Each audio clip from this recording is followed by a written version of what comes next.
Bienvenidos a todos. Me da mucho gusto que estemos juntos. Canadá, por allá estás por Canadá. Austin, Texas, y bienvenidos todos. En punto de las 10:20 comenzamos nuestra mesa y voy a presentar primero pues a Roberto Romero, que es el coordinador del Centro de Estudios Mayas. Su línea de investigación es la historia de la arqueología por un lado y por otro la religión maya, entre otras cosas los simbolismos. Entonces él nos va a hablar de Guillermo Dupé, precursor de los estudios mayas. Bienvenido, Roberto. Muchísimas gracias, doctora Ana Luisa Izquierdo, por la iniciativa de organizar esta mesa. No voy a dar la biografía del personaje por el tiempo que tenemos.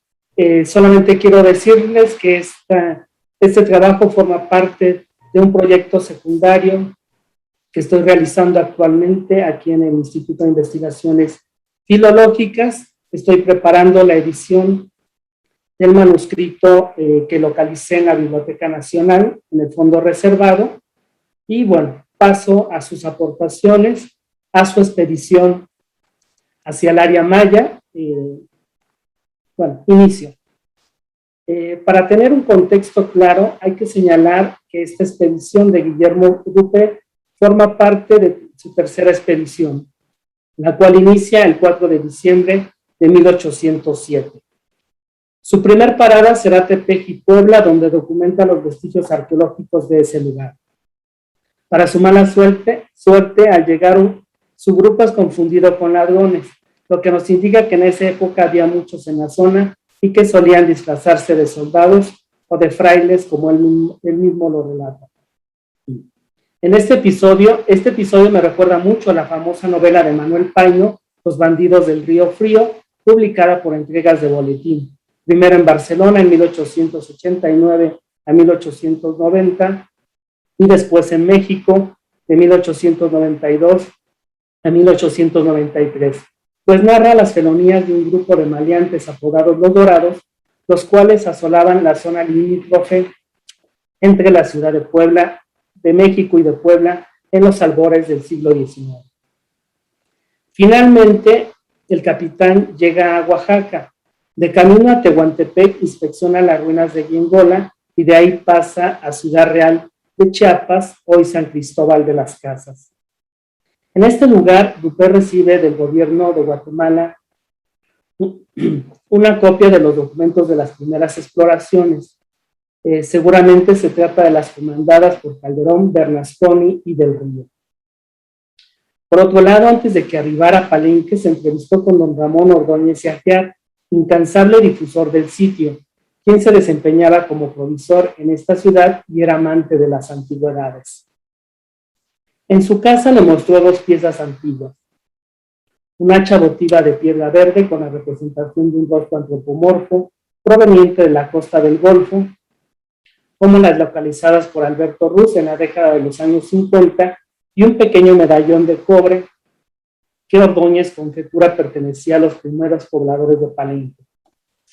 Aunque ahora sabemos que en esa zona no existe este tipo de metales, por lo que posiblemente se trata de una medalla de los primeros evangelizadores españoles, como ya he mencionado en otros trabajos. Por cierto, esta pieza fue cedida por Ordóñez durante la creación del Museo Nacional, por lo que valdría la pena indagar su paradero dentro de las bodegas del Museo Nacional de Antropología. En Ciudad Real, Dupé vuelve a sufrir otro percance. Ahora es detenido porque lo confunden y piensan que es un ciudadano de origen francés.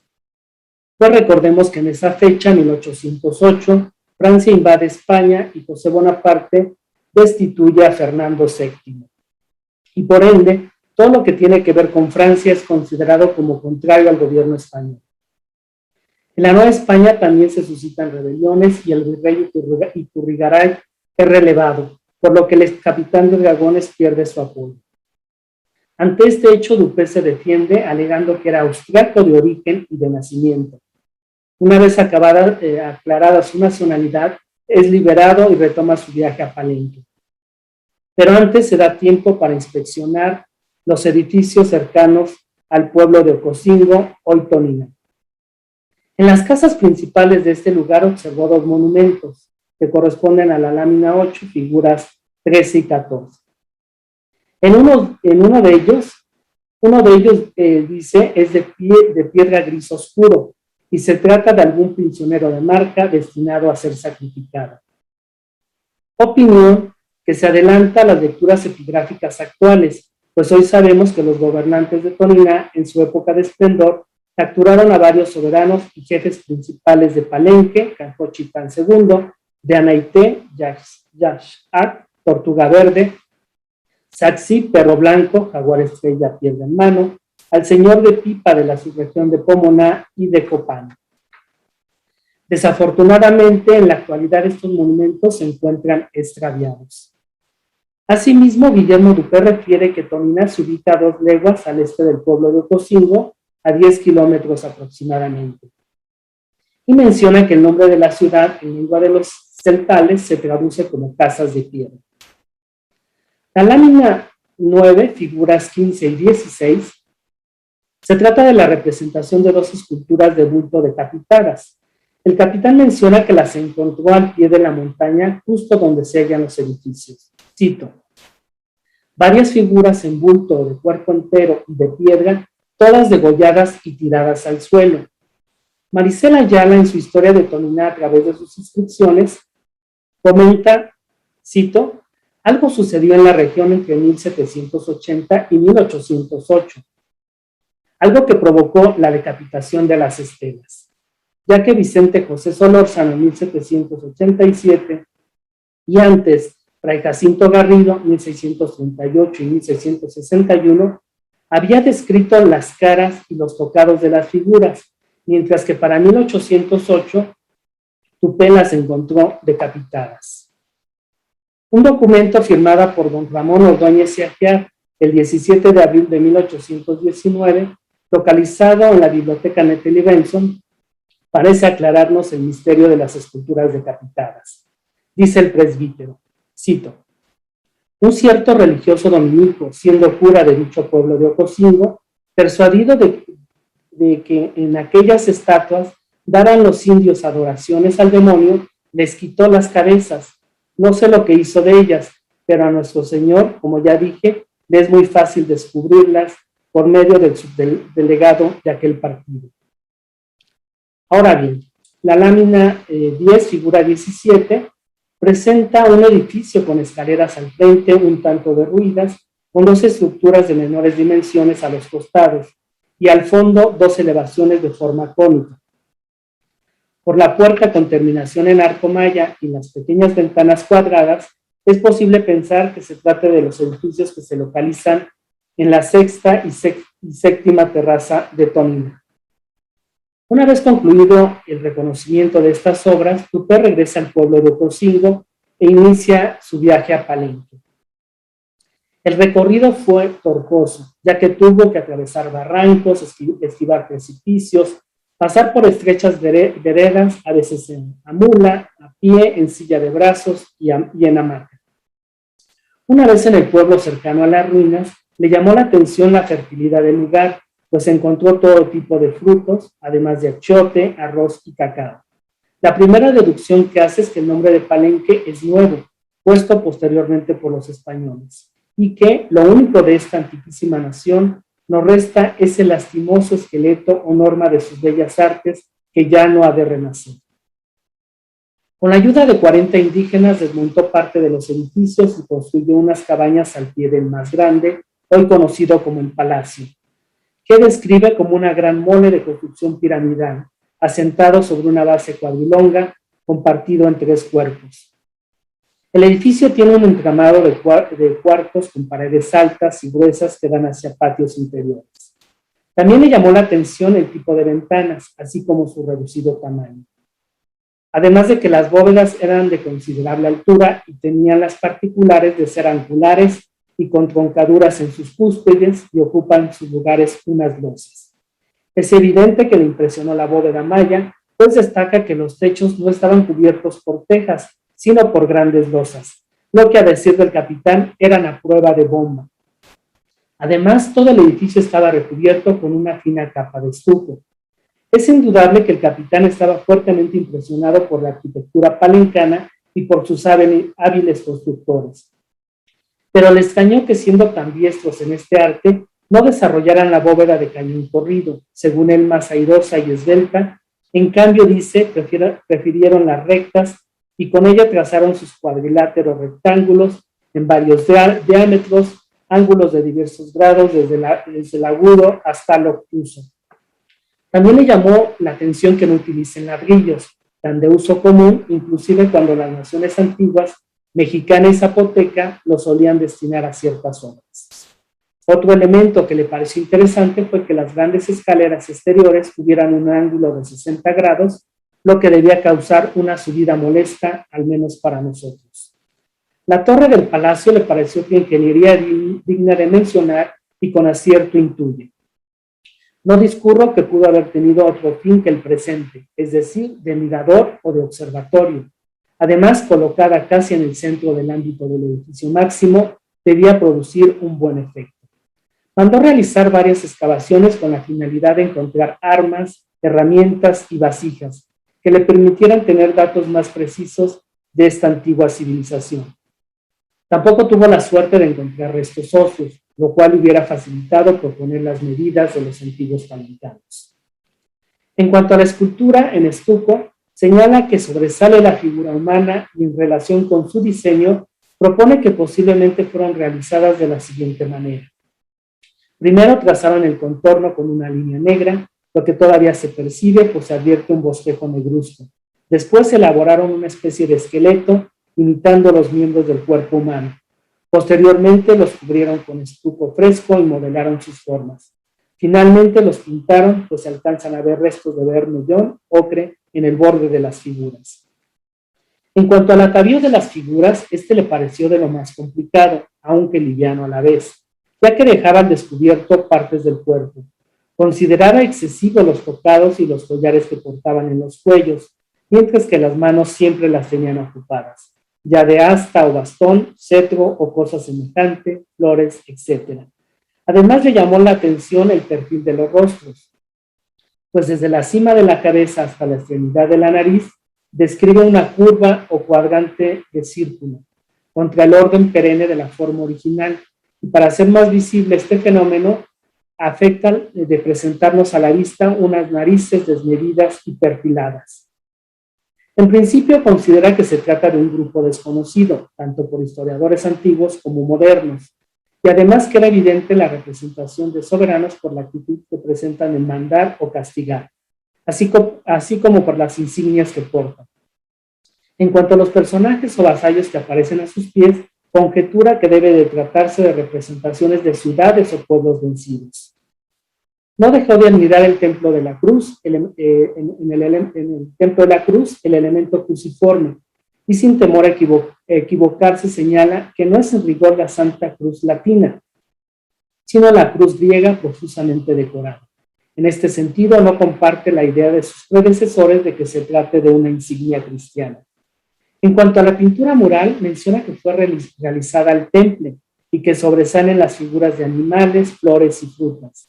Considera que los colores utilizados son de origen natural, pues se usaron minerales nativos que se conservan pese al paso del tiempo. También indica que mandó arrancar del interior de los subterráneos un pequeño tablero con jeroglíficos, con la finalidad de que fueran reconocidos por los estudiosos del tema, para que conozcan la forma, la distribución por líneas paralelas, horizontales y verticales, y algo, en fin, de la representación de las infinitas figuras jeroglíficas, y para que también conozcan su originalidad, pues no tiene conexión alguna con las letras simbólicas de los antiguos egipcios, mexicanos, etc. Esta fue de las pocas piezas que conservaba su albacea, Fasto el Puyar, y tuvo la suerte de formar parte de la colección del Museo Nacional, o el Museo Nacional de Antropología. La obra en la actualidad es conocida como Lápida Dupé, pertenece a la colección permanente de la Sala Maya y es uno de los 3 tableritos que estaban en los subterráneos del palacio en Palenque. Dos de ellos fueron enviadas por Antonio del Río a España y hablan de la inauguración y conclusión de los subterráneos en 654, en presencia del soberano Kinish Hanar Pakal y un alto dignatario de nombre Axul, de acuerdo con la interpretación de Guillermo Bernal.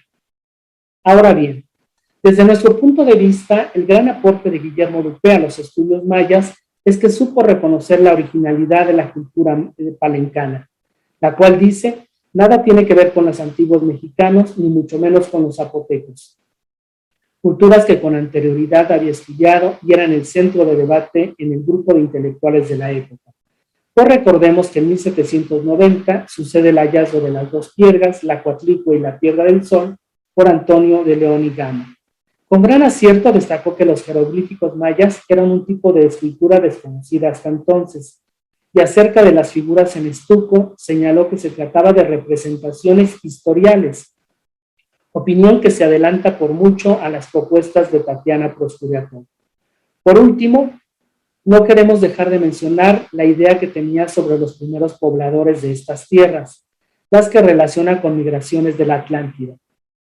Y de paso critica a los intelectuales de su época, quienes, an libitum, a placer, a voluntad, tratan sobre el tema. Por lo que advierte, solo falta que algunos los hagan bajar de la luna por una línea vertical al punto central de esta inmensa tierra. Ironizando así sobre las teorías en boga y de paso adelantándose a su época, en cuanto que algunos piensan que los constructores de Palenque fueron extraterrestres. Muchas gracias. Muchas gracias, doctor Roberto Romero. Y ahora pasamos con la doctora Lynette Lowe Negrón. Ella es arqueóloga, se dedica principalmente a la depresión central de Chiapas. Ha descubierto una tumba muy importante junto con otros investigadores en Chiapa de Corzo, pero también se dedica a la historia de la arqueología, principalmente del siglo XIX, en su natal Yucatán. Entonces le damos la palabra, ella nos va a hablar sobre el obispo Carrillo y Ancona, impulsor de la arqueología yucateca del siglo XIX. Pues muy buenos días, muchas gracias. Pues quiero agradecer muy especialmente a la doctora Ana Luisa Izquierdo por organizar esta mesa del Centro de Estudios Mayas y bueno, desde luego también a la doctora Marta Montemayor y a todo su equipo del instituto por hacer posible estas jornadas, ¿verdad? Les agradezco mucho a todos ustedes. Bueno, sin más, voy a dar inicio a este trabajo sobre el obispo Carrillo y Ancona, que resume algunos de los datos que he localizado en diferentes archivos, en colecciones de diferentes museos, entonces, en este caso, sobre su impulso a la arqueología yucateca durante el siglo XIX. El siglo XIX representó de manera destacada la época del descubrimiento de los antiguos mayas para la cultura occidental. Viajeros, exploradores y arqueólogos pioneros dieron inicio a las investigaciones que revelarían los alcances de esta civilización a lo largo de la península de Yucatán, Tabasco, Chiapas, Guatemala, Belice y Honduras. Gracias a sus detallados reportes, dibujos y más tarde fotografías y levantamientos, el mundo pudo apreciar la relevancia y complejidad de esta cultura prehispánica. Igual de importantes, aunque menos conocidas, resultan las aportaciones de coleccionistas e historiadores locales, que centraron sus esfuerzos en la creación de las primeras colecciones y museos de la región, en conjunto con la difusión de sus alcances a través de diversas publicaciones y la protección del patrimonio arqueológico e histórico. Este sería el caso del presbítero Crescencio Carrillo y Ancona, que constituyó una figura sobresaliente en el ámbito de la intelectualidad yucateca de la segunda mitad del siglo XIX.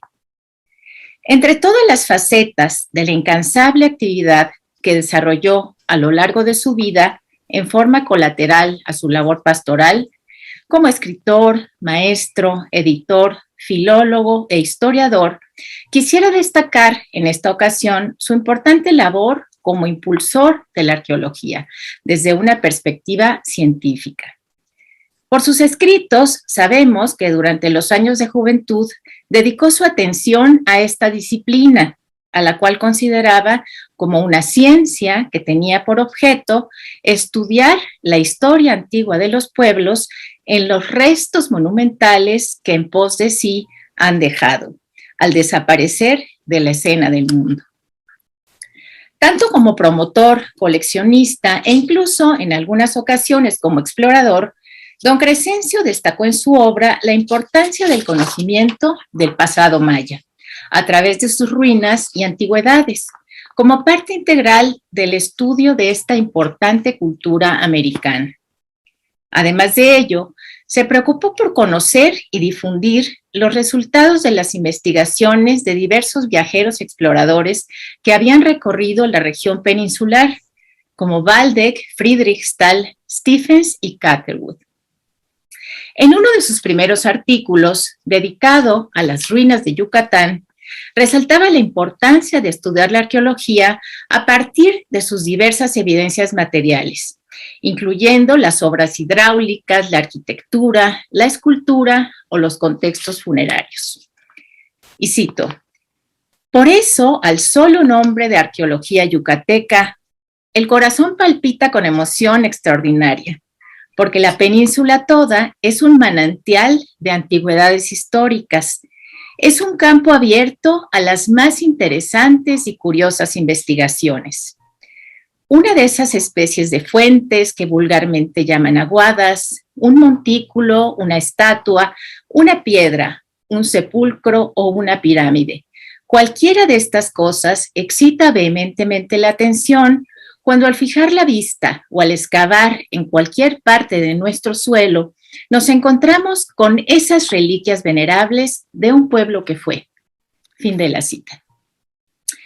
Es en aquel momento, contando apenas con 24 años, cuando plantea por vez primera la necesidad de fundar un museo arqueológico o de antigüedades yucatecas, sabiendo que en diversas ciudades del extranjero se exhibían con gran interés artefactos mayas. Poco tiempo después, ya en plena época imperial, el presbítero fue convocado a la Ciudad de México por órdenes del emperador Maximiliano, con el fin de que le proporcionase informes sobre las razas indígenas de Yucatán, tomando en cuenta su larga permanencia en esa península, sus profundos estudios y el conocimiento que posee de los idiomas usados allá. De ello se derivó su estudio histórico sobre la raza indígena de Yucatán, donde se lamentaba de la dispersión y el abandono de la información referente al pasado indígena, pues los grandes alcances del pueblo maya no eran suficientemente valorados en el ámbito local. Dicho informe le valió el aprecio del emperador, que lo nombró capellán honorario de la corte y acompañante personal de la emperatriz Carlota durante su visita a la península. En el corto periodo de su imperio, Maximiliano mostró un profundo interés por la historia y las culturas indígenas, por lo que procuró buscar la asesoría y colaboración de los más connotados expertos en estas disciplinas. Por su parte, Carlota se distinguió por su visión culta e ilustrada e intentó promover con entusiasmo la educación y las mejoras sociales en diversos ámbitos. En ella encontró el padre Carrillo un importante respaldo para sus ideas. Al finalizar su viaje a Yucatán y habiendo visitado las ruinas de Uxmal con gran interés, después de haber leído las obras de Stephens y de Fray Diego de Landa, Carlota solicitó un informe sobre las ruinas y apoyó la creación del museo. Así, al año siguiente, el comisario imperial expidió un decreto oficial para el establecimiento en Mérida de un museo público de arqueología y artes, denominado Museo Yucateco y dirigido por una junta especial. Y bueno, aquí pueden ver el listado de los personajes que participaban ahí, desde luego el el presbítero Crescencio Carrillo está ahí, pero otros también interesados, ¿verdad?, en apoyar esta iniciativa del museo. Desafortunadamente, los problemas políticos que culminaron con la caída del Segundo Imperio impidieron que se concretara esta iniciativa. Sin embargo, el entusiasmo del presbítero no decayó, ya que unos años más tarde, en 1871, logró ver culminados sus esfuerzos con la inauguración del museo gracias al apoyo del gobierno liberal a partir de su propio gabinete. Si bien él nunca se consideró a sí mismo como arqueólogo, tuvo un gran entusiasmo en realizar visitas a diversos sitios de la península cuando se le presentó la oportunidad. Según contaba, al ser nativo de la villa de Izamal, las antiguas construcciones llamaron su atención desde la infancia. Y cito: ansiosos por saber qué venían siendo aquellas elevaciones gigantescas, a cuyo lado las casas aún más principales eran diminutas, interrogábamos sobre su historia con esa curiosidad afanosa e importuna del niño que exige la razón de todo. Pues bien había despertado en nosotros una justa curiosidad la circunstancia de descubrirse a cada paso objetos de misteriosa antigüedad. El fin de la cita. Con este afán, escribió varios artículos a partir de sus viajes de exploración a las ruinas. Registra, por ejemplo, su recorrido por la villa de Motul para conocer sus antigüedades. Lo que más le llamó la atención fue el gran adoratorio Oku, ubicado a 5 cuadras del centro de la población, que describe así: una construcción masiva como de 40 pies de latitud sobre 50 de altura, con una subida de 22 escalones abrazados entre 2 salas, cuyos grandes y bruscos adornos consisten en 4 colosales caras de piedra saliente, que bueno, serían estos mascarones, ¿verdad?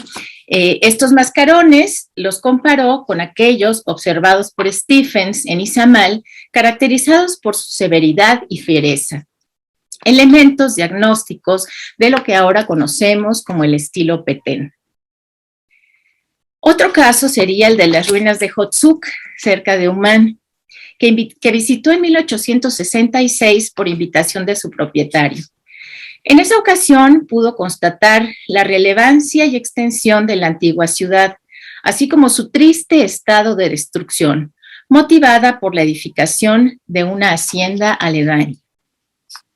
Aunque el paso de los años y las crecientes responsabilidades de su labor eclesiástica le impidieron continuar con sus recorridos por los antiguos asentamientos, don Crescencio mantuvo a lo largo de su vida el interés por la arqueología, como lo indican sus escritos tardíos. Sería el caso del estudio Los Cabezas Chatas, publicado ya como obispo en los Anales del Museo Nacional, donde relata el hallazgo de un sepulcro en el puerto de Progreso, el cual contaba con un cráneo perfectamente conservado que mostraba deformación intencional y que, según su interpretación, tenía la finalidad de asemejarse a la cabeza de una serpiente o polcán, cuyo culto era generalizado en la época prehispánica. Al margen de estas ideas, consigna también el contenido del entierro, dado que otra costumbre de los mayas, nos dice, era sepultar los cadáveres junto con las insignias de su estado o los instrumentos de su arte y profesión. Derivado de este interés por la antigüedad, el gabinete y museo del padre Carrillo llegaron a convertirse en un lugar de encuentro privilegiado para los estudiosos de la época, ya que no solo contaba de piezas arqueológicas, sino también de documentos en lengua maya, entre ellos varias copias de los libros del Chilambalam. Según don Francisco Sosa, su biógrafo, el padre logró, y cito, logró formar colecciones tan importantes que las han contemplado con extraordinario placer los sabios de ambos mundos, teniendo el señor Carrillo en su gabinete por días continuos al abate Bracer, miembro de la Comisión Científica de París, al sabio alemán, doctor don Carlos Germán Berendt, y a otros viajeros que han hallado en el sabio literato yucateco un inteligente cultivador de la ciencia arqueológica y un excelente amigo a quien han debido horas verdaderamente gratas. El abate Bracer fue un viajero infatigable en su labor por el rescate de documentos antiguos, que resultó en el descubrimiento de valiosas obras, como el Popol Vuh, el Rabinal Achí, el Códice Troano o la Relación de Landa. Visitó Yucatán en un par de ocasiones y a pesar de sus controvertidas interpretaciones, el padre Carrillo apreció sus esfuerzos intelectuales y su amistad, por lo que subrayó la relevancia de su obra y desde luego valoró la extraordinaria importancia de su edición de la obra de Landa, que dio a conocer en 1864. Destacó también la traducción de su importante informe acerca de las ruinas de Mayapán y Uxmal, publicado ese mismo año en la revista de Mérida, a instancias del propio presbítero, así como sus trabajos en Izamal, donde realizó un plano y la descripción de los edificios principales. Por su parte, el notable médico y filólogo alemán Germán Berendt dedicó las últimas décadas de su vida a reunir información sobre los pueblos indígenas de México y Centroamérica. Después de muchos años, había desarrollado un interés especial en torno al estudio de la etnología y la lingüística de la gran familia maya. Con este fin, llegó a realizar 4 viajes a Yucatán, visitando las ruinas, recolectando antigüedades y libros y estudiando el maya yucateco entre los hablantes locales. Durante sus estancias en Mérida, pasó muchas horas en el gabinete del padre Carrillo, copiando manuscritos de gran importancia para la lengua maya. Y su colaboración fue fundamental para lograr la publicación del Diccionario de la Lengua Maya de don Juan Pío Pérez, entre otras obras. Además de ello, la correspondencia personal de don Crescencio resulta una valiosa fuente de información sobre sus relaciones con arqueólogos destacados de la época, como Le Plongeon, Charnay, Mahler o Seller. Mencionaremos aquí únicamente el caso de Alice Dixon y Augustus Le Plongeon. La excéntrica pareja había llegado a intimar con el padre durante su residencia en Yucatán, y la relación se mantuvo en forma epistolar por más de 2 décadas. Aunque sus trabajos arqueológicos resultaban bastante distorsionados a la luz de las teorías de contactos con el viejo mundo, su labor documental, sus fotografías, notas de campo y colecciones han dejado un legado de gran valor para los estudios arqueológicos posteriores.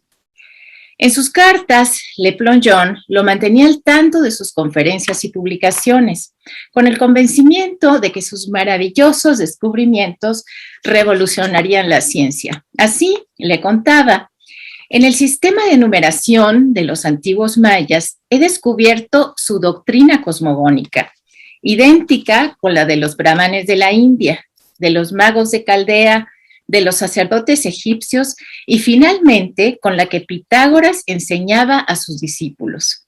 He hallado que los antiguos mayas fueron los que llevaron la civilización por el mundo en tiempos muy remotos. Y Alice, por su parte, insistía en la veracidad de los hallazgos de su esposo, pues estaba convencida de que los mayas llevaron la civilización a la India y de ahí a Babilonia, a Egipto y a Grecia. En el contexto de la segunda mitad del siglo XIX, vale la pena señalar la cautela, así como en el caso de Dupé, que nos comentaba Roberto, la cautela en cuanto a las interpretaciones excesivas o carentes de un adecuado sustento que don Crescencio mantuvo a lo largo de sus estudios. En su magna obra, La historia antigua de Yucatán, expresa claramente estas ideas, al considerar que resultan graves errores de aquellos arqueólogos que, suponiendo la absoluta falta de datos y prescindiendo de otras fuentes, se proponen reconstruir la historia solo por conjeturas sobre los monumentos. Finalmente, debemos decir que que a pesar de la relevancia de sus aportaciones a la arqueología, la gestión de Carrillo al frente del Museo Yucateco no tuvo un final muy afortunado, ya que después de unos años se vio impedido a continuar como su director al no poder jurar la Constitución por su condición de eclesiástico, de acuerdo con lo establecido por las nuevas leyes de reforma. Con todo, el legado de quien años más tarde llegaría a convertirse en obispo de Yucatán ha logrado permanecer a través de sus obras y sus colecciones. Muchas gracias. Pues le damos las gracias a la doctora Lynette Lowe y ahora pasamos a las siguientes ponentes. Les quiero introducir a la doctora Elaine Shiley. Ella estudió estudios latinoamericanos en la Universidad de Texas, pero se especializó en la vida del doctor Alberto Ruz. Con ese logró su doctorado y ahora está estudiando la vida de Linda Shiley. Así es que le damos la bienvenida. Yo, pues todos me conocen, Ana Luisa Izquierdo, del Centro de Estudios Mayas, me dedico a la organización sociopolítica en Mesoamérica, pero también he estudiado, hace muchos años estudié la vida y la obra, más bien la obra académica del doctor Ruz, y también he estudiado la obra académica de Juan Antonio Valdés. Entonces, la doctora Elaine va a iniciar y va a compartir pantalla. Hola, gracias por la oportunidad. ¿Cómo sucedió? ¿Cómo Alberto Ruz dejó el Instituto Nacional de Antropología y egresó a la Universidad Nacional Autónoma de México? La vida de Alberto Ruz fue veces agresada. Vivió en migraciones, experimentó las cárceles, y se cambió de carrera en varias ocasiones, desempeñó diferentes trabajos. En 1958 ya era una celebridad, pero justo cuando pensaba que estaba viviendo la parte más estable de su vida, se produjo una nueva ruptura. Fue a la cárcel y se amenazaron a él, a su familia. Luego tuvo que dejar su trabajo, mudar a su familia de Mérida a la Ciudad de México y comenzar una nueva vida. Pero como consecuencia, comenzó otra carrera, trabajar para la UNAM.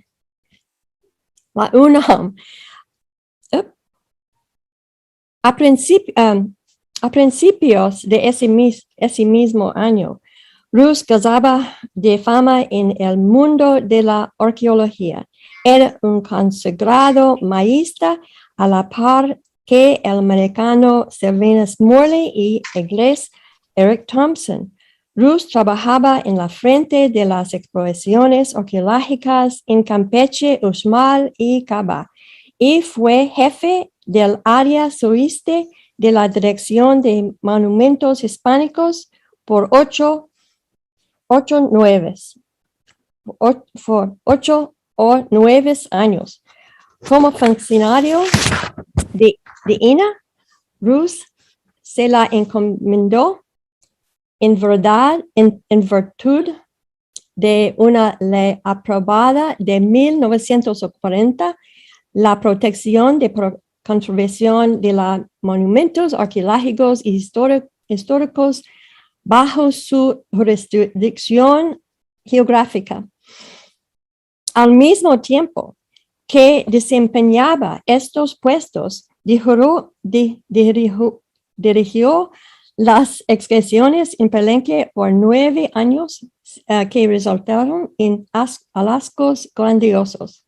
La noticia se había extendido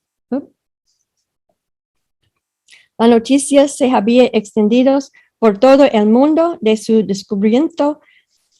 descubrimiento en Palenque de la tumba real de Quinicha Pacal se encontraba en el centro de la pirámide del Templo de las Inscripciones. Rus había descubierto el entierro de rey maya más elaborado que se había encontrado hasta el día de hoy. El entierro consistió en una cámara secreta construida específicamente por el propio soberano que deseaba experimentar el carácter sagrado de la resurrección y de la vida eterna acompañado de sus posesiones, tal como lo hicieron milenios antes de faraones egipcios. Su cuerpo yacía en una sarcófaga tallada en piedra caliza y sellado con su tapa, pero al mismo tiempo cubierto con una enorme lápida tallado. Los lados del sarcófago estaban tallados con los nombres de los antepasados del Señor Divino en jeroglíficos. Y la lápida superior estaba tallado con una alegoría de propio ciclo de vida del Señor sagrado. El cuerpo del rey estaba suntuosamente ataviado con jade de la casa a los pies. El descubrimiento provocó un gran entusiasmo por el conocimiento de los antiguos mayas y Rus estaba destinado a estar siempre ligado a este hallazgo. La primera historia que ahora le vamos a contar se conoció parcialmente de los 1010 después de que entrevisté el hijo mayor de Alberto Rus. Es una historia sobre cómo hubo una lucha de poder el Rus como director de la zona arqueológica del sureste de México y la poderosa familia Barbachano, así como el gobernador de Yucatán, Agustín Franco Aguilar. Recientemente, sin embargo, se han descubierto más hechos sobre el incidente después de recibir un artículo de periódico se había publicado unos meses después de esta batalla política que tuvo lugar a fines de 1958. Recibí un artículo de la nuera de Howard Lechner, un empresario que tiene una empresa de fabricación en Illinois y quien ayudó a Rus a financiar el primer museo arqueológico de Palenque y también parte de la restauración de la cripta del Templo de las Inscripciones. Ella había encontrado mi disertación en línea sobre la vida y el trabajo de Rus. Su nombre fue mencionado como donante a los proyectos de Palenque. Ella se puso en contacto conmigo y me envió 4 documentos. Los primeros son artículos que Rus le dio originalmente a Howard Lechner. Estos son planos arquitectónicos preliminarios del museo que Lechner ayudó a financiar y que fueron dibujados por Icar Lerari. La segunda fue una carta escrita por el arqueólogo Roberto Elliott Smith con fecha de 1959. Allí le cuenta a Lechner que estuvo en la inauguración del Museo de Palenque con Rus y Carlos Pellicer. Debe haber sido satisfactorio para Lechner saber que el museo se había terminado. El mismo sobre incluía un documento en el tema más importante de nuestra charla, un recorte de periódico del suplemento dominical México Cultural, con el título Noticias y Cultura, la victoria del gobernador de Yucatán en el gran arqueólogo Alberto Ruz, descubridor del sepulcro de Palenque, de Rosa Castro. Este corte de periódico fue enviado al arqueólogo Roberto A. Smith, probablemente por el propio Ruz. Lo proponemos porque creemos que es una letra la que está en la parte inferior del recorte de periódico. Ahora, Ana Luisa seguirá la presentación. Las fricciones entre Ruz, los terratenientes y las autoridades yucatecas, que eran frecuentes, se habían agudizado a principios de 1958, cuando el gobernador de Yucatán fundó el Instituto Yucateco de Antropología, poniendo al frente de él al antropólogo social Fernando Cámara Barbachano, que ustedes lo están viendo, los del centro todavía lo conocimos a él, pero él era de la familia propietaria de los terrenos de Chichén Itzá. Ese mismo mes, Ruz renunció a su puesto tanto de investigador como de funcionario del INAH, de jefe de la zona sureste de la Dirección de Monumentos Prehispánicos. Con perspicacia, en este artículo que se rescató, Rosa Castro, la autora del artículo, apunta que Ruz previó el surgimiento de dificultades entre el gobierno federal que él representaba y la institución que había fundado el gobernador Agustín Franco Aguilar. Sin embargo, Ruz no perdía su jurisdicción sobre los asuntos del patrimonio arqueológico hasta que no llegara su relevo, y su relevo llegaría hasta el 15 de octubre. En mayo de 1958, o un poco después, suceden los acontecimientos que están reseñados en este artículo y que fueron difundidos por Rosa Castro en el periódico El Universal. Los hechos sucedieron así.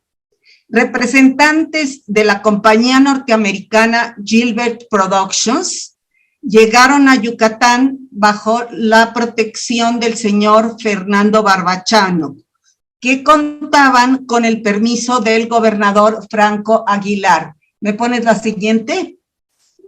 Quizás bajo el amparo del mismo instituto que había, del Instituto Yucateco de Antropología y Historia. Pero de acuerdo con la ley, las zonas arqueológicas eran patrimonio federal y como tal, la compañía productora Gilbert debía acudir al funcionario correspondiente y pedir permiso. Entonces mandaron el libreto al jefe de las zonas arqueológicas del sureste, o sea, a Ruz, quien al leerlo comprobó que se trataba de una película donde los mayas estaban aterrorizados por un fantasma montado en un caballo blanco que los perseguía con perros. Con el argumento de la degradada imagen de los indígenas mayas presentada, Ruz se negó a dar el permiso. Él decía que humillaba a los mayas modernos como personas sin discernimiento y espantados ante fenómenos paranormales. Pero todo quedó en pausa, porque en agosto de 1958, Alberto Ruz comenzó su última temporada de excavaciones en Palenque, terminada en octubre, y con ello cerraba su ciclo de grandes logros en la arqueología maya. Pero desde ese año que terminaría el proyecto de Palenque, había expresado su deseo de tranquilidad para escribir sus resultados. Para ese entonces ya tenía 52 años y ya el trabajo de campo le comenzaba a pesar. Regresando a Mérida y quizás ya con la presencia de Ponciano Salazar, su relevo, quiso impedir la filmación del Fantasma de la Selva, dirigido por Bob Gilbert. Y como ya se estaba rodando, le pidieron al guardia que impidiera el paso a los de la filmación. Aunque no esté en el artículo de Rosa Castro, por boca de sus hijos supimos que las autoridades mandaron golpear al guardián del sitio, Arcadio Salazar, y que los americanos continuaron con su filmación. Ello debió suceder alrededor del 10 de octubre de 1958. En consulta permanente de Ruz con el director del INAH, Eusebio Dávalos Hurtado, siguieron negando el permiso. Ruz, el 11 de octubre, se enteró por el periódico de un ciudadano embestido por su propio coche. Entonces, de inmediato se presentó a las autoridades y explicó sobre la ubicación de su coche en un taller y que el mecánico lo había sacado y había arrollado a una persona, que por cierto murió. A pesar de ello, el 12 de octubre en la mañana temprano, fueron los policías por Ruz a su casa y lo encerraron como culpable del accidente. Pero en la noche el gobernador Franco Aguilar se enteró de que Ruz ya no sería más funcionario federal y por eso lo dejó libre. Era tal su peligro que en noviembre se trasladaría la familia completa de Mérida a vivir en la Ciudad de México, dándole a todos un vuelco en su vida. Sus hijos narran que fue el hecho más triste de su niñez. Sin embargo, Ruz insistió en concluir el asunto de la película y en diciembre regresó a Mérida con el doctor Dávalos Hurtado, director del INAH. Juntos habían denunciado al Ministerio Público Federal en Mérida y habían logrado que el juez girara una orden de aprehensión contra el señor Gilbert y el decomiso de equipo y película. Ruz y Dávalos se encargaron de buscar su paradero en Mérida y luego trataron de llegar a Progreso y en ese momento el barco partía. Pero lamentablemente no llegaron a tiempo y la violación a las leyes mexicanas quedó impune. Ruz, desde meses atrás, ya tenía su propio proyecto de vida, procesar todos los datos que había reunido durante 13 años de arqueólogo de campo, como se lo había ya expresado algunas personas. Y en segundo lugar, pero quizás lo que tuvo mayor peso para que él dejara Mérida, eran las reiteradas amenazas de las autoridades locales, quienes corrían la voz de que Ruz se tomaba muy en serio su trabajo y que se cuidara porque podría tener un accidente en el monte. Desde su nombramiento como jefe de la zona del sureste del INAH y su traslado a Mérida, había detectado 2 actividades depredadoras de los bienes arqueológicos mayas. Esta es una ponencia que al parecer está inédita, que escribió ya estando en la UNAM en 1968, que narra todas las vicisitudes que vivió en el ejercicio de su trabajo, porque no eran como Carrillo y Ancona, ya la gente no apreciaba las ruinas mayas. La primera fue la instalación de trituradoras y moliendas de piedra para grabar y hacer polvo de las piedras de los sitios arqueológicos. Pero lo que descubrió fue todavía más corrupto. Los dueños de los negocios eran uno, el presidente municipal de Mérida, y otro, el presidente municipal de Tecash, un diputado local y otros terratenientes. El primero desapareció las ruinas de Tijó, descritas por Fray Diego de Landa, el que sigue, para construir el mercado municipal de la ciudad. Aquí está una foto que se la agradezco a Lynette Lowe, que me la proporcionó, donde están desbaratando este montículo. También el presidente municipal de Tecash logró una orden de aprehensión contra él del fuero federal, y fueron por él a su casa. Entonces él llamó a toda la población y estuvieron a punto de linchar a Ruz. La segunda actividad depredadora era la apertura de carreteras. Una de ellas había sido trazada desde la cima de una pirámide y poniendo como eje el promontorio. Ahora nos encontramos con una situación similar con lo del Tren Maya, como en el caso de la carretera Mérida-Campeche a la altura de Jopelchen. Otro camino pasaba a orillas de Chichén Itzá, donde solo pararon la obra un día por el hallazgo de un pequeño edificio. De este breve rescate, Ruz se daría cuenta de que era una ciudad amurallada.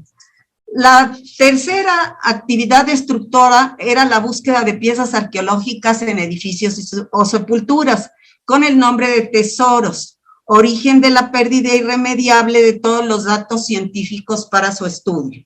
Probó el saqueo arqueológico de la isla de Jaina por la violación de tumbas, obteniendo muchas figurillas y cerámicas que entraron en el mercado internacional. Él logró en Los Ángeles detectar 400 piezas de la isla de Jaina.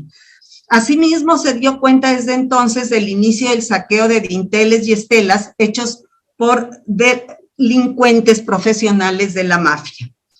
Bueno, Ruz fue un hombre de altos principios en lo que respecta a proteger el patrimonio arqueológico de México, pero por eso también fue un hombre de acción y esto siempre le provocó problemas. Es paradójico en la vida de Alberto Ruz, que deja Cuba para evitar la cárcel, había estado 2 veces en la cárcel en Cuba, evadir la persecución, fue perseguido en Cuba, en Yucatán fue perseguido, entró a la cárcel también y lograr la estabilidad. Él pensaba que en Mérida iba a lograr la estabilidad, pero volvió a la cárcel, fue perseguido y laboralmente salió de Lima. Para beneficio de la UNAM firmó contrato primero como investigador en el Instituto de Investigaciones Históricas y después en la Facultad de Filosofía y Letras. Y ya con esto se liga con la historia del Centro de Estudios Mayas que inicia en 1970.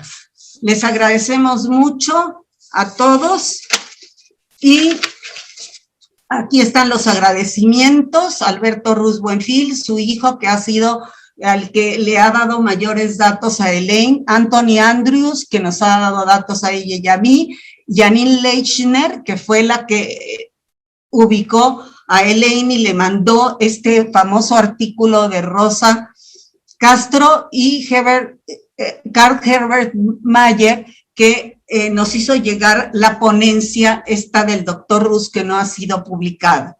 Pues les damos a todos las gracias. Sí, a lo mejor hay, como nos hemos ajustado al tiempo, a lo mejor hay preguntas y las pueden poner en el chat. Le damos la bienvenida al doctor Adam Selen. Él también se ha dedicado al estudio del coleccionismo en Mesoamérica, entre ellos Oaxaca, pero ahora se dedica más bien a Yucatán. Y de todas estas tramas jurídicas entre los poseedores de sitios arqueológicos y las autoridades. Le damos la bienvenida a Adam Selen, que él es investigador del CEPSIS de la UNAM. Muchas gracias. ¿Me escuchan bien? Sí. Muy bien. Bueno, muchas gracias por la invitación. Quiero agradecer a todos los organizadores del evento y en particular a Ana Luisa por la invitación a estar con ustedes hoy en esta interesantísima mesa. Voy a agregar otra historia insólita a lo que acabamos de escuchar. Y para eso, para los anales de la arqueología maya, reconocemos que el estadounidense Edward Herbert Thompson, no para confundirse con Eric Thompson, encarna el extranjero depredador del patrimonio arqueológico. ya que a principios del siglo XX saqueó el cenote sagrado en Chichén Itzá y envió clandestinamente sus tesoros a museos en los Estados Unidos. Y se ha escrito ampliamente sobre la exploración del cenote y el papel de los mecenas de Thompson, pero poco se ha explorado cómo el cónsul llevó a cabo el ilícito mientras fue vigilado por el gobierno porfiriano, y en particular el papel que jugaban los inspectores con cargos en la Oficina Federal de la Inspección y Conservación de Monumentos Arqueológicos. Pues hoy vamos a agregar otro capítulo a esta historia, y en ello detallo la complicada relación que Thompson pactó con el inspector de Yucatán y cómo fue la dinámica histórica que permitió que el saqueo y exportación de objetos se realizara. Voy a empezar comparando dos textos. El primer texto es un fragmento, una necrología publicado en la Revista de Mérida de 1906, que dice: ayer, en el tren de la tarde, procedente del oriente, llegó a Mérida el cadáver del conocido señor don Santiago Bolio, quien falleció de una manera violenta con un fuerte ataque de apoplejía, que es un embolio, es decir, el señor Bolio le dio un embolio. Como se sabe, desempeñaba desde hace varios años el cargo de inspector de las ruinas de la península. Y la otra versión sobre el fin de inspector Bolio es contado por Teoberto Mahler, un arqueólogo austriaco que residía en Mérida en aquel entonces. Y este fragmento proviene de su obra inédita de 1910. Solo su cuerpo frío y tieso llegó a Mérida con toda felicidad. No faltaban gentes en el mismo tren o en las estaciones por donde pasaba que decían: así se tenía que morir el que no respecta las tumbas sagradas de sus antepasados. Tirado en un petate entre cajas y barriles, pacas y costales, terminó su miserable vida. Bueno, ¿por qué, pregunto, el inspector despertó tanta pasión a la hora de su muerte? Pues esconde algo en las sombras de su vida. Efectivamente, el fin de Santiago Bolio representa el último eslabón en una cadena de historias insólitas, las cuales son claves para esclarecer el saqueo cometido en Chichén Itzá. Brevemente, revisamos los detalles del caso. Edward Thompson, 24 años cónsul de los Estados Unidos en Mérida, a fines del siglo XIX, compró una hacienda con terrenos colindantes a las ruinas de Chichén Itzá. Desde esta base, él empezó a hacer exploraciones al sitio y en 1904 colocó una draga al borde del cenote de sacrificios con el motivo de recuperar artefactos en ello.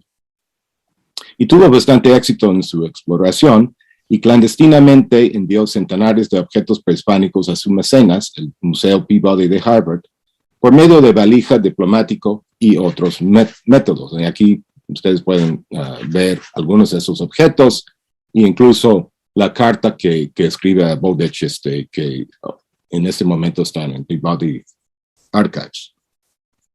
Ahora bien, años después, cuando se dieron cuenta del tamaño del agravio perpetrado, el gobierno mexicano demandó a Thompson en un proceso legal que llevó 40 años de resolver. Y durante estos años, cada mención del saqueo en la prensa se agregó a un expediente en las oficinas del INAH. Hasta este recorte de un cómic de Ripley's de 1940 que mantiene, si usted no lo cree, que el cónsul estadounidense había recuperado 90 esqueletos y $1 millón de alhajas del cenote. Pues en México este agravio nunca se ha olvidado. Ahora bien, el papel del yucateco Santiago Bolio es clave en esta historia, ya que fungía como inspector de monumentos en Yucatán cuando Thompson empezó a llevar a cabo el dragado. Y con mucha razón, personas como Mahler han pensado que Bolio era cómplice del cónsul. El arqueólogo austriaco detalla esta relación en su Historia de las ruinas de Chichén Itzá, que es una larga denuncia redactada con furia contra Thompson y Bolio. Y fragmentos de esta denuncia fueron publicados en la prensa local de Mérida. Entonces, en Yucatán, En aquel entonces se conocía bien el caso. Por tanto, el texto de Mahler ha sido la base para esos dos libros publicados por autores yucatecos, citados con frecuencia. Y en mi opinión son trabajos problemáticos porque para clarificar los hechos alrededor del saqueo se apoyan únicamente en la diatriba de Mahler sin emplear otras fuentes de carácter histórica. Entonces, pues su lectura resulta en una dicotomía simplista, ¿no? Mahler es el héroe que denuncia el saqueo, mientras Thompson y Bolio son los villanos por violar el patrimonio y tratar de encubrir el hecho. Pero apoyarse en este recurso de héroes y villanos, pues eso es una tendencia muy común en la historiografía nacional, sobre todo cuando se trata de las intervenciones de extranjeros en el patrimonio arqueológico. Pero esa narración, según yo, produce una visión bastante plana de esta historia y alimenta un discurso nacionalista en un solo sentido, resultando en una amnesia general acerca del papel histórico de las instituciones nacionales en los sucesos. Es decir, en el escenario que se iluminan las acciones de los extranjeros, pero las de los actores mexicanos quedan opacas. Situación bien ilustrada en el caso Thompson. Clarificamos entonces quién era Santiago Bolio. En 1898, Santiago Bolio Quijano fue designado subinspector de monumentos arqueológicos en Yucatán. Bolio no era un arqueólogo, ni particularmente distinguido, pero era sobrino de Joaquín Baranda Quijano, el eminente ministro de Justicia y Instrucción Pública, y muy probablemente obtuvo su puesto gracias a su influyente tío. De muy joven, él practicó el oficio de litografía e incluso realizó varios dibujos de carácter arqueológico, como de la pintura mural de Sulá. Y tanto el padre como el hijo eran sujetos muy litigiosos, lo sé porque en el juzgado de Mérida hay muchísimas menciones de ellos, y al revisar esta evidencia, se da cuenta uno que Bolio frecuentemente carecía de fondos, ¿no? Y incluso algunos pagarés que están en el expediente hablan de trabajos con el cónsul, y es muy probable que se refiere a Thompson en esos pagarés. Otro documento que comprueba una relación de dependencia con el estadounidense es un contrato de arrendamiento entre Santiago Bolio y una dueña de una casa en Mérida, y Thompson es el fiador del contrato. Además, pues tenemos noticia del naturalista Frank Chapman, quien visitó la hacienda de Thompson en Chichén Itzá en 1896, que Santiago Bolio era el mayordomo del cónsul. Entonces, hasta aquí, la información de Mahler parece confirmarse, ¿no? Que Bolio está en una posición comprometedora con el cónsul. No obstante, consideramos la posibilidad que esta relación no se mantuvo, sobre todo cuando Bolio fue nombrado inspector de monumentos arqueológicos de Yucatán, pues en el cargo tendría que mostrar cierta imparcialidad y velar por los intereses de la nación, uno piensa, ¿no? Y otra fuente de información confirma lo anterior. Como inspector, tuvo la obligación de enviar los informes a la Secretaría de Justicia en Instrucción Pública, y esos están resguardados en el Archivo General de la Nación. En los papeles no se percibe una relación de complicidad entre Thompson y Bolio, sino todo lo contrario. Los documentos son muy extensos, pero aquí resumo dos importantes. En 1902, el subinspector Bolio arregló con un juez local para deslindar los terrenos de las ruinas de Chichén Itzá con los de Thompson y declarar estas que tienen estructuras propiedad de la nación. Ese es todo un movimiento legal que hacían en ese entonces para hacer propiedad de la nación muchos sitios arqueológicos. Según Bolio, Thompson protestó la medida y en el juzgado, y porque terminó perdiendo parte de lo que él pensaba era su terreno. Y en mayo de 1904, Bolio denuncia a la Secretaría que Thompson había instalado una máquina para dragar el cenote de sacrificios. Y lo consta con 2 fotografías que están en el expediente y uno está aquí. Al cual añade, he abstenido de intervenir en el asunto y lo ha consignado al juez del distrito. Y en septiembre de 1904, después de recorrer varios juzgados, Bolio ordenó a Thompson de desistir trabajando con la máquina porque no tenía el permiso correspondiente. Aunque vemos, el inspector informa activamente a sus superiores acerca de los abusos cometidos en Chichén Itzá, lo cierto es que hace con frecuencia denuncias sesgadas y debemos cuestionar la veracidad de algunas de sus declaraciones. En una carta que Thompson enviara a sus mecenas, Charles Bowditch, del Museo Peabody de Harvard, el cónsul describe los detalles de los primeros descubrimientos hallados en el cenote, como son los magníficos ejemplares de jade y de oro, y menciona la incorporación del inspector en la intriga. Crónicamente indudado, Bolio participó al cónsul de un plan para liquidar su saldo con fondos de una casa de préstamo en Mérida. Y aprovechando su necesidad, Thompson ofreció prestarle el dinero, sin intereses, tomando como garantía su salario. Esta coyuntura le permitió, según el mismo Thompson refiere, integrar a Bolio a sus planes y así mantener las cosas en secreto. No obstante, los informes de Bolio hacen evidente que la aventura del dragado de cenote no se realizó de manera oculta, ya que las autoridades en México fueron avisadas de ello desde el principio. Años después, el gobierno resolvió hacer algo sobre el caso, tal vez porque Thompson ya no contaba con el cargo diplomático. En un memorándum con fecha de 30 de mayo de 1911, el ministro de Instrucción Pública, Justo Sierra Méndez, escribió: el señor Thompson, sin el consentimiento del gobierno, ha estado extrayendo durante varios años muchos objetos sin haber dado nunca cuenta de ellos en el Ministerio de Ramo, y por consiguiente ha obrado en esta labor en forma ilegal, y según noticias que tiene esta inspección para remitirlos a algunos de los museos americanos, infringiendo así las leyes que prohíben exportación de antigüedades. Hay que juzgarlo por lo que ha hecho, o continuaría cometiendo el delito. Pero bueno, ustedes pueden ver por la fecha que ya era demasiado tarde. 5 días antes de este escrito, Porfirio Díaz fue obligado a renunciar a su mandato y el gobierno estaba a punto de caer y en caos, ¿no? Quien aprovechó el caos era Thompson, quien siguió saqueando cenote ya muchos años con completa impunidad.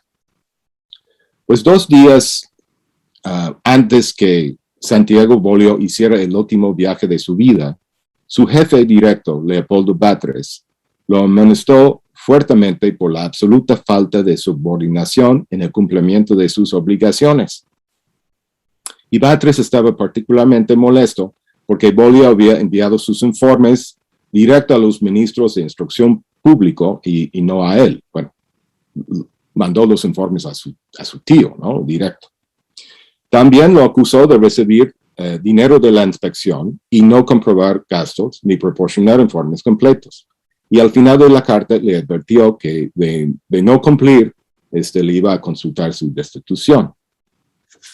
Bueno, tal vez esto fue demasiado para el pobre inspector, ya que 48 horas después de la fecha de esta misiva, Bolio expiró en el tren que venía de Chichás. Con su muerte, resultó relativamente sencillo atribuirle todos los errores cometidos en el caso Thompson. Y al final, y esa es mi opinión, o sea, porque no tenemos todas las piezas, pero es evidente que el inspector estaba inserto en un juego doble. Por un lado, aceptando los sobornos del cónsul, pero fielmente enviando los informes a su tío Joaquín Baranda en la secretaría, o a su reemplazo años después, Justo Sierra Méndez, ambos compatriotas yucatecos. Bueno, al final, Santiago Bolio fue sin duda un actor de valores esquivos y destino trágico en el gran drama de la arqueología de México. Y se hizo algo por conservar los monumentos prehispánicos en la península de Yucatán, pues esto no ha quedado registrado en la historia. Muchas gracias. Vamos ahora a dar la bienvenida a el arqueólogo Mauricio Ruiz Velasco, quien nos va a hablar del acervo documental de Alberto Ruz que tenemos en el Centro de Estudios Mayas. Él es encargado de la ceramoteca y de los archivos. Bueno, muy buenos días a todos. Comparto pantalla. Antes que nada, agradecer a los organizadores de las jornadas, principalmente al doctor David García Pérez y a la doctora Montemayor, a la coordinadora de nuestra mesa, la doctora Izquierdo, y quisiera dedicar esta ponencia a Carmen Valverde y Memo Bernal, compañeros de nuestro centro, que se nos adelantaron. La ponencia tiene como propósito dar a conocer el acervo documental Alberto Ruz Lullier del Centro de Estudios Mayas. La historia del acervo corre paralela a la del centro de la Universidad Nacional Autónoma de México. En 1959, el arqueólogo Alberto Ruz se integró a la Universidad Nacional y fundó en esta el Seminario de Cultura Maya, abocado principalmente a la edición de la revista Estudios de Cultura Maya, en la que publicaron los más connotados mayistas del momento a nivel internacional. Dedica además varios años a analizar sus datos y reflexionar, escribiendo numerosos artículos y la obra El Templo de las Inscripciones Palenque, en la que vierte un análisis y descripción cuidadosa de este descubrimiento, en el contexto del edificio completo y todas sus interpretaciones sobre el extraordinario monumento, y de las cuales forman una parte del valioso acervo. El Seminario de Estudios de Cultura Maya y el Seminario de la Escritura Maya fueron dos antecedentes clave para la creación del centro. En el primero, fundado en 1960, con sede en la Facultad de Filosofía y Letras, participaron Ruth Lullier, la antropóloga de origen cubano Calixta Guiteras Holmes, el etnólogo Alfonso Villarrojas, el lingüista Alfredo Barrera Vázquez y el historiador César Lizardi Ramos. El Seminario de Estudios para el Desciframiento de la Escritura Maya fue fundada en 1967 en la Coordinación de Humanidades, con la participación de Mauricio Soares y el apoyo de Ruz, el poeta Rubén Bonifaz Nuño, el ingeniero Barros Sierra y Daniel Cassés, su primer director. El 15 de junio de 1970, con el apoyo del rector González Casanova, se fundó el Centro de Estudios Mayas y tuvo como primer director al arqueólogo Alberto Ruz, que vemos en imagen. 3 años después pasó a formar parte del Instituto de Investigaciones Filológicas. El doctor permaneció al frente de este centro hasta 1976, en que fue invitado a dirigir el Museo Nacional de Antropología. Para él fue muy significativo y estimulante volver a Lima. Infortunadamente, solo estuvo en el cargo un poco más de 2 años, fecha en que fallece imprevistamente en Canadá. El acervo. Como se mencionó antes, los documentos del acervo corren paralelamente a la historia del CEN. En 1987, con el cambio del Centro de Estudios Mayas a su nueva sede en el actual edificio de Filológicas, en la zona de Humanidades, y durante este lapso de la mudanza surgieron de los recónditos anaqueles en las anteriores oficinas ubicadas en la Torre 2 de Humanidades una serie de planos, dibujos, copias heliográficas y materiales de primera mano para documentar información arqueológica del doctor Ruz, principalmente de los trabajos realizados en el Templo de las Inscripciones y su tumba real. Además de las calcas del tablero de los esclavos del Grupo 4 de Palenque, Chiapas, y sin lugar a dudas, forman la parte más significativa del acervo. Gracias al pertinente esfuerzo de los arqueólogos Carlos Álvarez Asomosa y en ese entonces su ayudante Tomás Pérez, se pudieron recuperar, conservar y trasladar a la nueva sede del CEM. Estos valiosos documentos de registros arqueológicos pertenecieron a los archivos del fundador del centro. fueron resguardados durante varios lustros por los investigadores en distintos espacios del CEM y posteriormente quedarían depositados en el Laboratorio de Arqueología hasta la actualidad. Si bien es cierto, mucho del material ha sido publicado, encontramos documentos de primer orden en el registro arqueológico y con valor artístico por parte de los copistas y dibujantes. En el año de 2012 se me encomendó el apoyo para la selección, registro e investigación de algunos de los dibujos del acervo, para un megaproyecto institucional de la Universidad y Fundación UNAM, titulado El arte en la ciencia, patrimonio desconocido del UNAM, coordinado por Roger Díaz de Cosío y con la curaduría de Rosa Casanova y Adriana Concevic. Durante este proceso pude adentrarme en los materiales y valorar su riqueza histórica documental. Posteriormente, en 2013, se publicó el libro El arte en la ciencia, patrimonio desconocido del UNAM, con algunos de los dibujos y copias más relevantes del acervo del CEM, entre las que destacan la reconstrucción a color de Pacal el Grande, atribuido al artista y museógrafo Iker Larrauri, que actualmente se encuentra en exhibición en las oficinas del Centro de Estudios Mayas. La colección, con más de 250 dibujos, croquis y planos de los lugares, edificios, monumentos y estucos excavados por el doctor Alberto Ruz Lulier, algunos de ellos publicados, por ejemplo, en el libro El Templo de las Inscripciones, de la colección científica de Lina, número 7, en la cual aparecen varios de los dibujos de los acervos.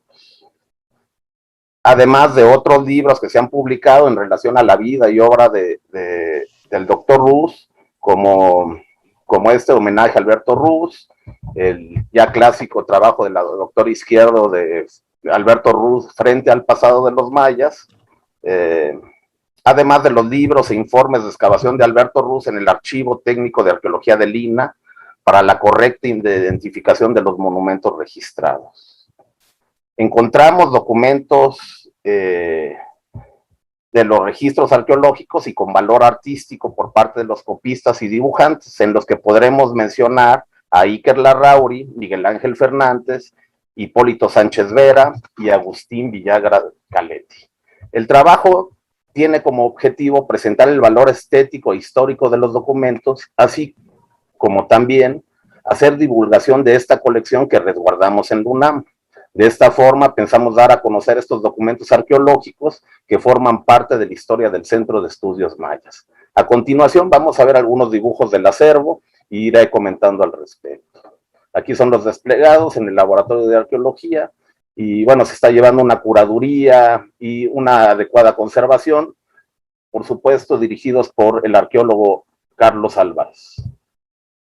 También encontramos isométricos de la pirámide y el gran descubrimiento de Pacal el Grande, planos, croquis, cortes arqueológicos, y bueno, también he hecho paralelamente un acervo fotográfico de las distintas publicaciones y de los archivos que he consultado. Aquí tenemos una foto con la lápida de Pacal y el fundador del centro. Fotos, algunas de ellas inéditas o publicadas en libros de época, como esta. Aquí tenemos al pilar de la museografía mexicana, Iker Larrauri, que hizo el Pacal que tenemos en el centro y posteriormente llevó a cabo un óleo de Pacal para el Museo Nacional de Antropología, donde se encuentra de un formato más pequeño. El otro es a escala 1:1 y este ya es un óleo en un cuadro de Caballete que se encuentra en la recreación de la tumba en el Museo Nacional. Aquí lo tenemos, es como les digo, una fotografía a escala 1:1 y es un dibujo extraordinario que hizo Iker. Y aquí, por ejemplo, el registro de Hipólito Sánchez Vera, también un gran dibujante yucateco, que hizo un minucioso registro y un dibujo arqueológico impresionante de los huesos de Pacal y todos sus jades, ¿no? Aquí hay algunas tomas de época sobre las manos y los anillos de jade verde del gran gobernante, y algunas acuarelas que hemos atribuido a Agustín Villagra Caletti, Otra parte de los dibujos de Agustín Villagra se encuentran en el Instituto de Investigaciones Estéticas que ha estudiado la doctora Leticia Staines. Y bueno, son de gran valía todavía para los epigrafistas y para los especialistas, y bueno, el centro está abierto para que lo puedan consultar todos los interesados, ¿no? Estos son dibujos 1 a 1 de la lápida de los esclavos, encontrada en el grupo 4, los estucos de la cámara de Pacal, de los señores de la noche, de los 9 señores de la noche, de los antepasados, y aquí tenemos algunos ejemplos de estas calcas extraordinarias de todo el equipo del doctor Ruz que hicieron el maravilloso hallazgo en 1952. Algunos detalles de las fotografías de los estucos y los dibujos de los distintos artistas que he mencionado, ¿no? Aquí tenemos otros detalles, ejemplos, cómo se encontró la cámara con las calcificaciones, y se hizo el levantamiento de todos estos dibujos que siguen siendo de gran valía, porque muchos de estos se ha ido deteriorando con el tiempo, ¿no? Directamente los estucos. Aquí tenemos un bonito ejemplo de estos 2 señores de la noche, su contraparte.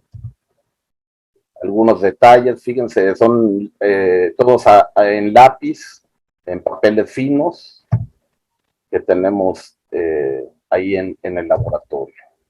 Un detalle del dibujo de este extraordinario dibujante que fue Hipólito Sánchez Vera. Y bueno, un poco del proceso que se ha llevado. Esta es la famosa lápida de los esclavos, como se encontró el hallazgo. Aquí tenemos al doctor Ruz, se encontró en el grupo 4 de Palenque, y aquí todo el proceso de cuando se rescató. Actualmente se encuentra en el Museo de Sitio de Palenque, un Robin. Y este, por ejemplo, es Agustín Villagra, junto con Antonio Tejeda, que también estaban registrando los murales de Bonampak en la época. Las calcas directas de Agustín Villagra. Muchas de estas en papel albanene y en papeles de algodón muy, muy especiales, ¿no? Otro detalle. Y bueno, finalmente quisiera agradecer a la organizadora de la mesa algunos cortes, y con esto terminaría mi presentación. Muchas gracias por su atención.